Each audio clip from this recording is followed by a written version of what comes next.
সংসারে বরকতে তিনটি আমল। একসাথে নামাজ পড়া বরকতের প্রথম ধাপ। যে ঘরে জামাতে নামাজ হয় সে ঘরে আল্লাহর রহমত নেমে আসে। কোরআন তেলাওয়াত বা শোনা প্রতিদিনের রুটিনে।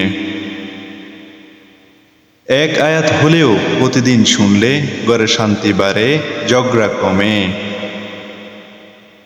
খাওয়া শুরু করার আগে বিসমিল্লাহ বলা এবং একসাথে খাওয়া। নবীজি সাল্লাল্লাহু আলাইহি সাল্লাম বলেন, যে ঘরে বিসমিল্লাহ বলা হয় না সেখানে শয়তান অংশগ্রহণ করে। সংসারে টাকা থাকলে বরকত হয় না, বরকত আসে আল্লাহর ভয়, দোয়া আর সুন্নাহ দিয়ে। ফলো করুন ইসলামিক আমলে বরকতময় ঘর গড়তে। শেয়ার করুন যাদের সংসারে আল্লাহর রহমত দরকার। ভিডিওটি ভালো লাগলে ফলো করুন এবং সাবস্ক্রাইব করে পাশে থাকুন। ধন্যবাদ।